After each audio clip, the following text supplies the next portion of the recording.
아침 말씀.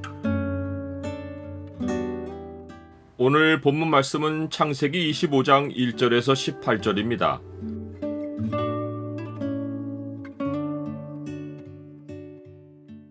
믿음의 다음 세대에 거룩한 삶의 터를 남기라. 오늘 본문을 소망의 창으로 보면 믿음의 자녀에게 남겨줄 삶이 무엇인지가 보입니다. 소망의 창을 보여주는 구절은 25장 6절입니다. 자기 서자들에게도 재산을 주어 자기 생전에 그들로 하여금 자기 아들 이삭을 떠나 동방 곧 동쪽 땅으로 가게 하였더라. 이삭이 리브가를 아내로 맞이한 후 아브라함이 그두라라는 후처를 맞이했다는 기록이 나옵니다. 이것이 연대순이면 그 일 후에라는 말이나 아브라함 몇 세라는 말이 나와야 하는데 그런 말이 없습니다. 아브라함이 육신으로 아들을 얻으려고 했다가 이스마엘을 내쫓은 일을 겪었고 100세 때 기적과 같이 약속의 아들 이삭을 얻었는데 이삭이 결혼한 후에 그두라를 후처로 얻어서 육신의 아들들을 낳았다는 것은 믿음의 여정을 거꾸로 걸어가는 것입니다. 이 기록에는 아브라함의 죽음을 사이에 두고 앞뒤로 그두라의 자손들과 하갈이 낳은 이스마엘의 족보가 나옵니다. 그 중간에 아브라함이 죽기 전 이삭과 서자들을 분리한 이야기가 있습니다. 이로 보아 이 기록은 아브라함의 생의 마지막을 요약하면서 아브라함의 자손들 관계가 어떻게 정리되었는지를 짤막하게 보여준 것입니다. 그렇다면 아브라함이 그두라를 맞이한 때가 언제였는지가 궁금해집니다. 우리는 99세 이후의 아브라함과 그 이전의 아브라함은 완전히 다르다는 것을 압니다.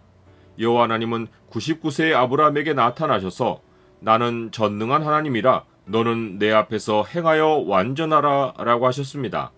이것은 아브라함이 하나님을 떠나서 흠있는 삶을 살고 있었다는 것을 지적하신 것입니다. 이 말씀이 임하기 전 마지막 기록된 사건은 아브라함이 사라의 여종 하갈과 동침하여 이스마엘을 낳은 것입니다. 그때는 아브라함 86세 때입니다. 아브라함이 75세에 부르심을 받아 86세에 이스마엘을 낳기까지는 많은 사건이 벌어지고 하나님의 계시도 자주 주어집니다.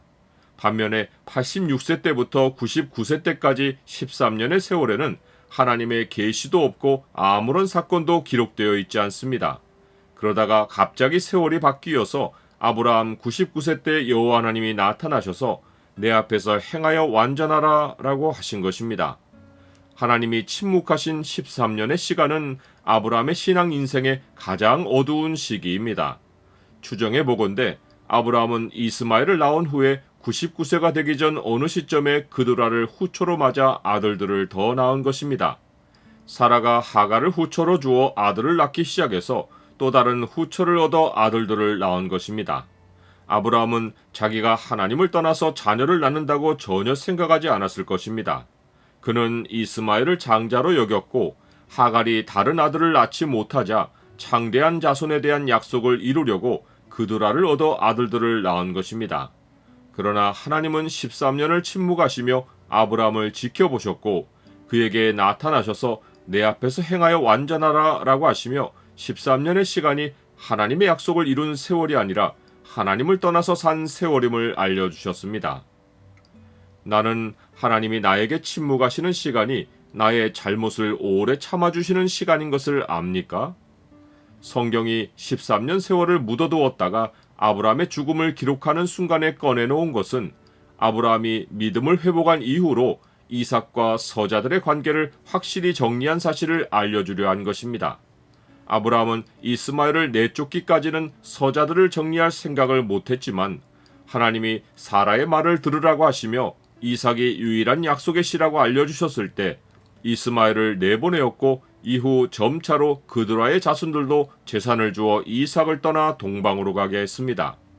동시에 아브라함은 이삭에게 자기의 모든 소유를 줌으로써 그가 유일한 상속자인 것을 나타내었습니다.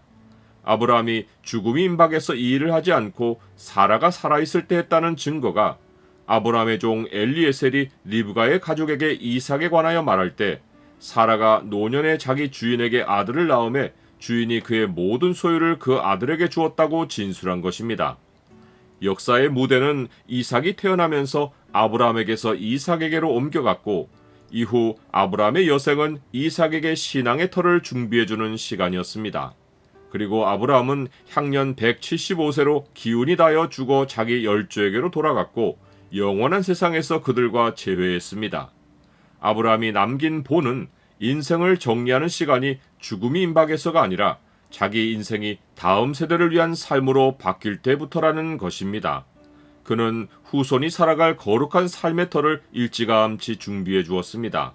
자녀가 평생 주를 섬기며 살도록 신앙의 터를 정리해 줄 때 후손에게는 살 길이 열리고 우리는 언제라도 열조에게 돌아갈 준비가 된 것입니다.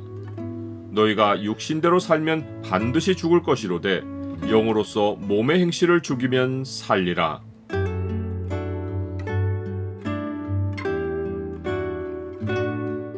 주님, 육신을 따르던 제 삶을 정리해 주시고 이제는 성령을 따라 주를 위해 살게 하여 주셔서 감사합니다. 믿음의 다음 세대에 거룩한 삶의 터를 남기는 일에 남은 생애를 힘쓰게 해주셔서 후손이 생명을 풍성히 누리며 살게 하옵소서. 예수 그리스도의 이름으로 기도드립니다. 아멘.